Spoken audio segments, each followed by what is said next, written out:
There will, of course, be those who regret the passing of the old style of hometown law enforcement, the Andy of Mayberry sort of personalized and understanding relationship which people have long enjoyed in smaller communities. There's a lot to be said for knowing your local lawman personally.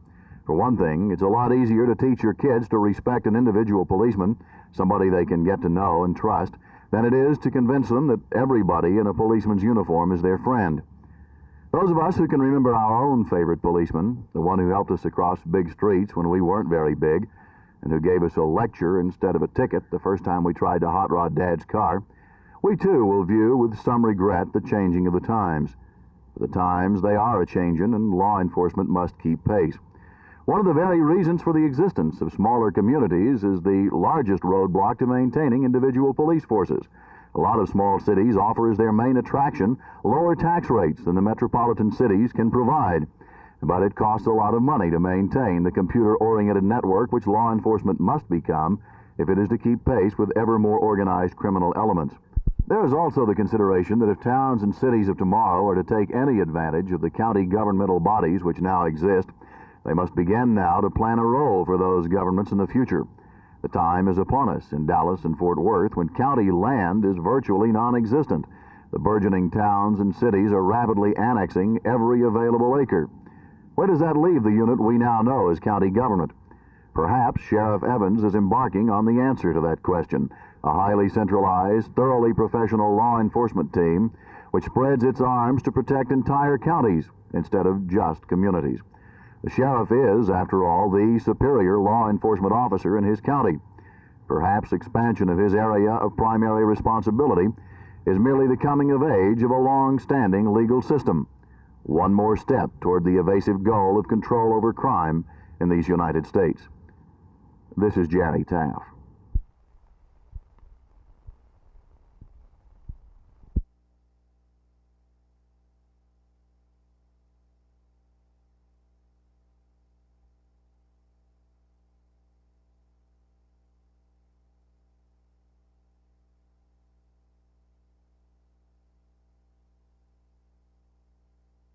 I imagine that this will last as long as the present bus company is operating the buses.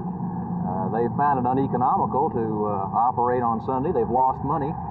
Even though the city has permitted them to increase their rates, we can't force them to operate uneconomic scheduling. And so until such time as some other arrangements are made for the bus company as a whole, I'd imagine that there will be no Sunday service. When can we look forward to some other arrangements? For example, the city of Fort Worth taking over the bus company. It may be a long time yet. There currently is a mass rapid transit type study that's being undertaken, and it will be, at least 10 months before that study is completed. Unless there's some drastic deterioration in bus service between now and then, I would imagine it'd be quite a while before the city takes it over.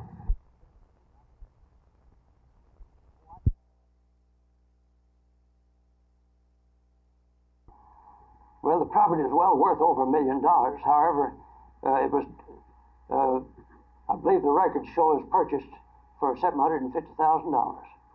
Do you think the businessmen downtown will sit by and let this transaction take place?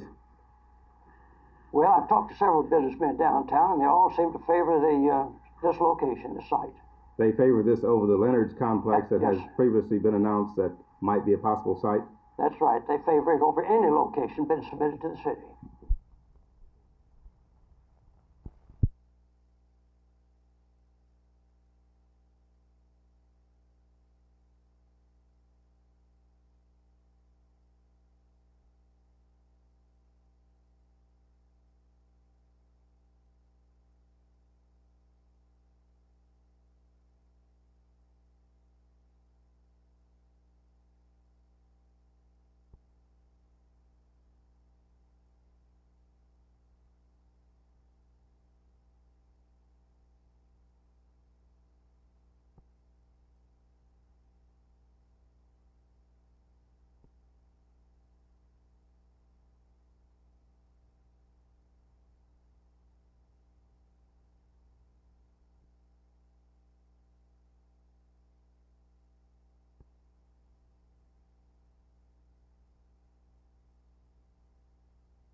actually, it's a little less restrictive than the present ordinance. The present ordinance prohibits barbecuing within 10 feet of a building, regardless of the type of structure or whether or not it's a portable barbecue. The new ordinance prohibits barbecuing less than 10 feet from any flammable structure of the building.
This is the Bermuda Cup, the most prestigious cup in the world of bridge. It's been more than a decade since the Italian Blues team started winning the world's championship in contract bridge. Now, for the first time since 1955, the championship is in the hands of a United States team, and there are more firsts to talk about than that. It's the first full-time professional bridge team in the United States, perhaps the forerunner of a whole series of pro bridge teams. The man behind the dealer, so to speak, is Dallasite Ira G. Korn Jr., whose love for bridge put together the team, whose desire for a U.S. championship led him to develop a system of play, and whose computer honed the Dallas Aces to the fine edge necessary for the World Championship. Mr. Korn, what led you to start the Dallas Aces as a pro bridge team? Looked like a great opportunity to contribute something to the game, plus a significant investment opportunity, because we believe there's a number of ways in which a successful bridge team, one that has a reputation for winning and having won, is in a position to make money. Is this just an investment, or was there an overriding desire to bring the cup back to the States? Well, there's both. Actually, bridge is played in the United States to a far greater degree than any country in the world. We have great bridge players. We should have had the championship long before now. But it was apparent to me that the American bridge players played as players, not as partnerships.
What can we do to eliminate such tragic losses?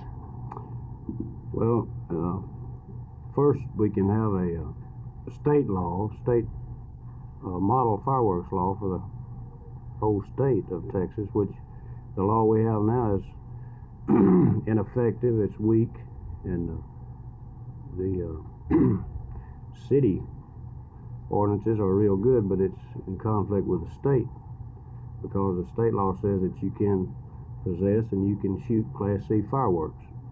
And Class C being what kind of fireworks? This Class C consists of Roman candles and your so-called these bottle rockets, which is real popular among the kiddos, and your small firecrackers up to 1.5 inches in length, I believe. Now,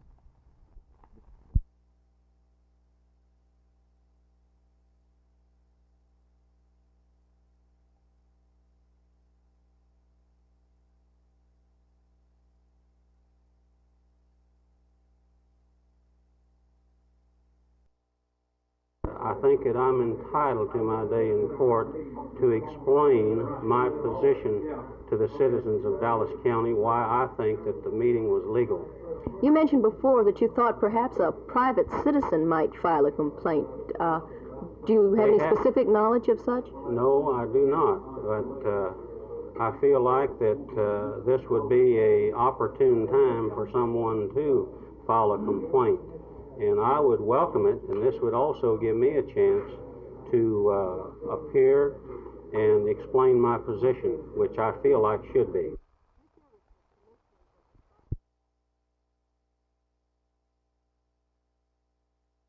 Our boss, the Fire Marshal, Chief Guy Harbert, has a member of the State Fire Marshal Association, has a resolution that they're going to introduce into the next legislature, asking them to consider it a model fireworks law, which will be a tremendous boost to us if this is passed.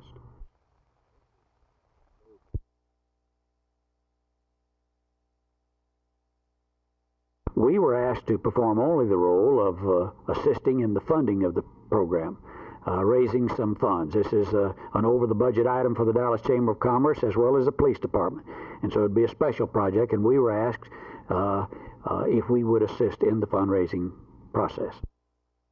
Just what is the goal of the police department and yourself in this area? The goal is one of enhancing the police image, one of improving police recruiting, and one of raising the professional status image of the law enforcement officer in field in general.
Are you willing to let this thing just drop, and now that they've dropped the complaint? I don't think so. I think there's a few matters that should be cleared up, particularly if the president of the KERA knew what was going out over the airways, libelous, vindictive. I think the people should know that. Now, he did make in his statement that perhaps they wouldn't file any more lawsuits. But he never did tell the people that they wouldn't permit these people to embarrass and harass and libel people. Well, they say they're just reporting. Would you want censorship of their reporting? I would not. I would not. All I would ask them to be honest.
The Berkeley apartment seems that it will fill a need that we've had here in Fort Worth for quite a while, in that it satisfies the qualifications for the home for elderly people.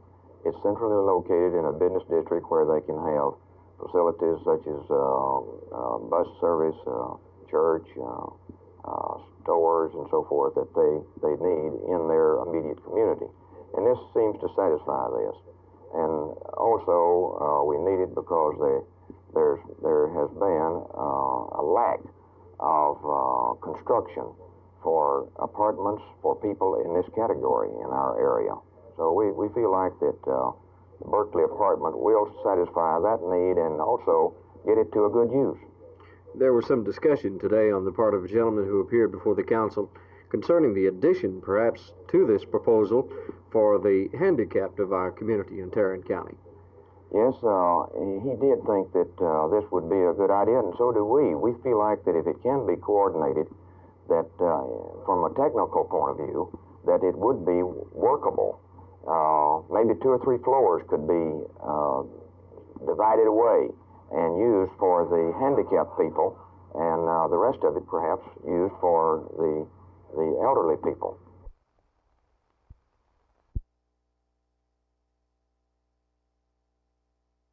Well, as you know, Art, it came about rather suddenly. They received it last Thursday. It was placed. It wasn't in our pre-council packet. We got our first look at it this morning. Certainly, I'm not against spending $108,000 to help the youth of our community, but my main concern, of course, is that the money be actually spent to help them. If it was already determined that we were going to use this money for employment for the young people for the summer, I could go along with that, but I can't go with an open request for $108,000 without knowing where it's going to go.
No, on motion of the complainant, I've permitted them to withdraw the complaints. The cases will not be brought to trial, and their opinions are not a matter of record to me. Would it have been possible for them to formally ask that they be tried? Oh, I suppose it'd be possible for them to ask for anything, yes. Would it have been possible for you to grant this? It would be possible for me to grant this. I would not have granted it, however.